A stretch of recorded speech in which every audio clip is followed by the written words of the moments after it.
Hey everybody, Rob here. I'm going to talk with you today about one of the Bible verses we read this week from one of the plans that Nick sent us through the Bible app. I would love to see more of you on there and really enjoy seeing and reading what some of your thoughts and things are on different subjects that we've been talking about. Today I'd like to talk about who do you call? And I put call in quotations because I realize nowadays call is more of it might be like message me or Snapchat me or whatever, send me a TikTok or whatever. And so this idea of who we call is changing with time. But I want to ask you that question. Who do you call? And in my day, we used to use just telephones. You'd have one or maybe two phones in your house. If you had more than one phone, they all used the same line. So if you were on a call and somebody else picked up the other phone and started dialing, or you would hear them and you'd be like, "Hey, I'm on the line. You have to wait."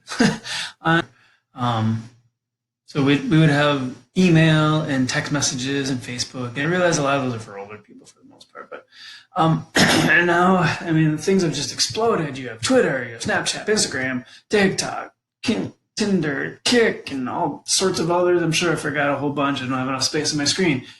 But the key thing is we all call people. We all somehow communicate with people. So who do you call and why?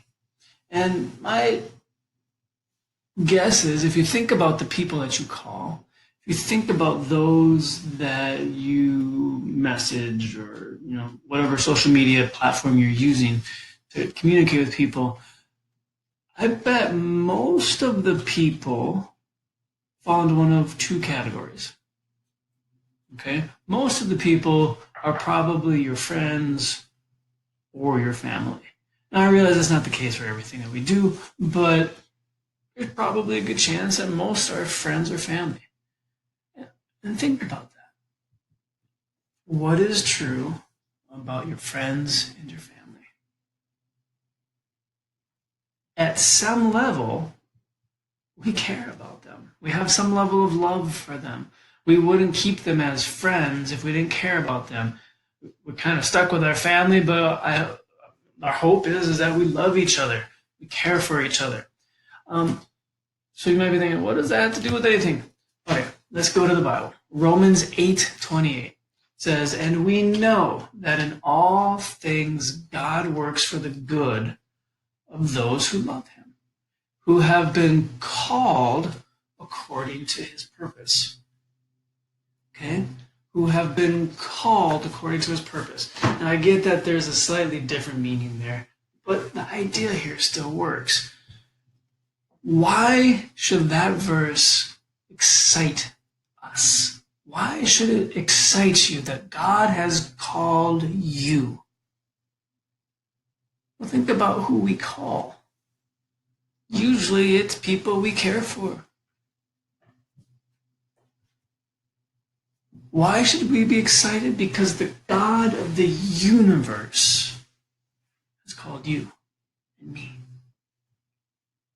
Let that sink in for a little bit. The God of the universe has called you and me. That's so awesome. A little farther down in Romans, verse 30, the last part says, "Those he called, he also justified. And those he justified, he also glorified." Isn't that awesome? God is glorifying you and me. He's called you and he's going to glorify you. We are all in the process of being glorified.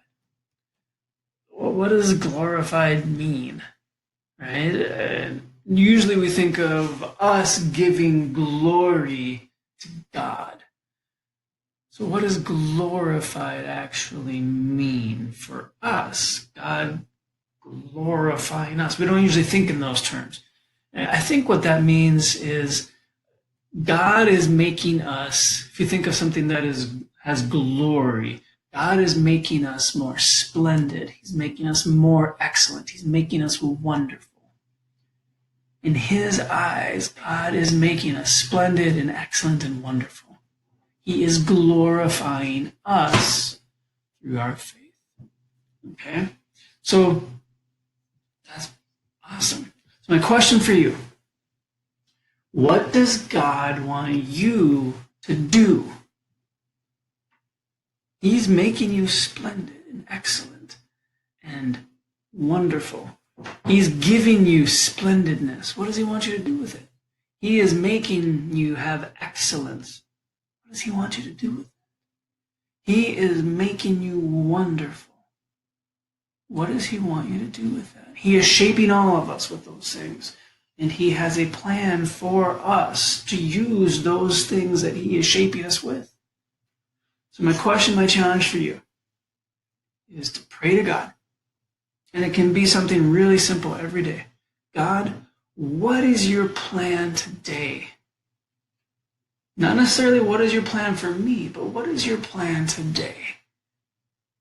And how can I be a part of that plan? No matter how chaotic the world might be, no matter how crazy things might get, no matter how good things might be going right now for you, God has a plan.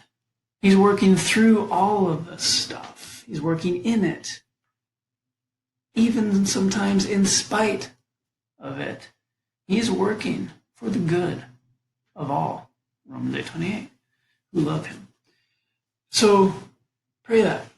What is God's plan for you this day? It could be a daily thing. What is my plan today? What is your plan? What can I do to become a part of that? So, hope you're all doing good.